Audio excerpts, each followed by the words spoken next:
What's going on, my broskiis? My name is Toadskii, back again, here to bring you guys yet another One Piece Treasure Cruise video, and today we're here to talk about the brand new Frankie and Brook event that's here on Extra Island. So this event is very similar to other events we've had in the past, where you clear the event utilizing certain conditions for your team building, and by doing so you get rewards for doing it. So if we go over to the Chopman missions in the top corner here, and we go over to the special missions, you'll see that there is a couple here. Now the big one here is the Binks Brew Feast, which is the harder version of this event. You have one for the Frankie side and you have one for the Brook side. So for this mission, you need to be clearing this specific event with Brook. You want to be clearing the Brook event with a Luffy, Zoro, Usopp, Frankie, and a Brook in your team. Now, that doesn't seem too tricky, but there is a condition that says you're not allowed to bring characters with a cost of 51 or higher. So all of your characters, including your support units, have to be 50 or lower, which means you can't bring legends, you can't bring treasure map characters, arena units. Actually, arena units are still available. Arenas, Colosseums, Clash events, because those are 50 cost. Arenas and Colosseums, of course, are 40 cost.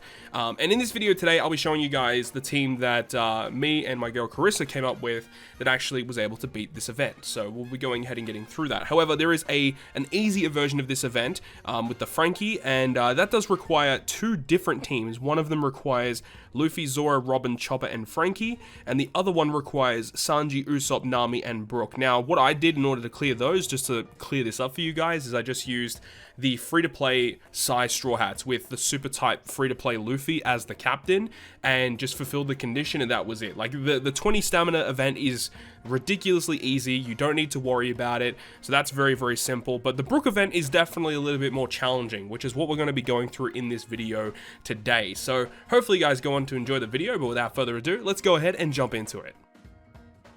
So jumping into this content, this team that I have for you guys today is utilizing an unevolved Luffy and Sanji captain with a friend captain Shanks crew, unevolved of course, because that's one of the things, is it doesn't specifically say you cannot bring Sugo Fest exclusive characters. It just mentions if they're 51 cost or higher, you cannot bring them. So because unevolved legends are under that cost threshold, then they're definitely the most ideal units to use here.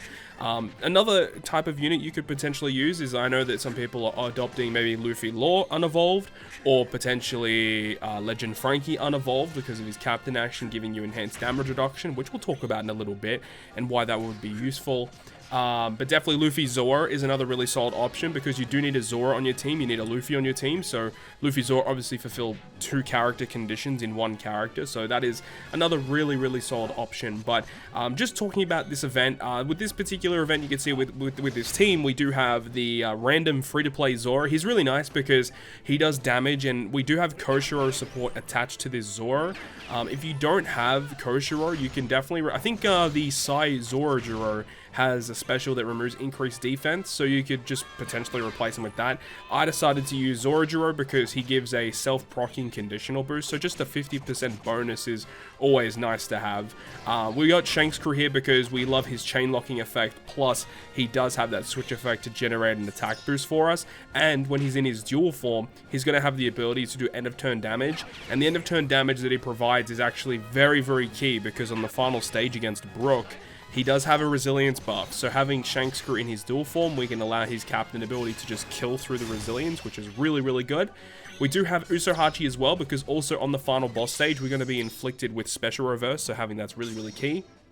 Stage 3 right here, you can see these guys put up a slot barrier, and it do take quite a long time to get through here, but of course with Luffy and Sanji, we have a pretty good ability to overheal, so you don't have to take too much time here, but getting as much overheal as possible is something that I would really recommend if you are using a team similar to this. And you do see we are using the Coded Sunny ship, because that's actually going to be pretty important. The next stage, stage 4, is against Nami, and Nami will cut your health in half, and she has 3 turns of blue shield, increased defense, which is why we have Koshiro support attached to Zoro.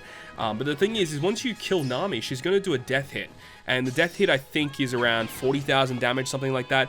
But the thing is if you take one turn to kill Nami, like if you have to stall a turn on Nami, she's going to buff her own attack. And when she does buff her own attack, I believe that does increase the damage of the death hit. So ideally, you want to take down Nami in one turn. You don't want her to get the increased attack value. Very, very important there.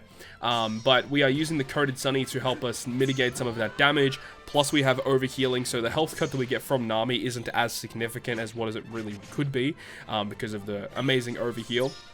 We have the Arena Frenosuke, which is going to help us with some utility on the final stage. And we also have Brook, which is going to generate the color affinity boost for our strength units.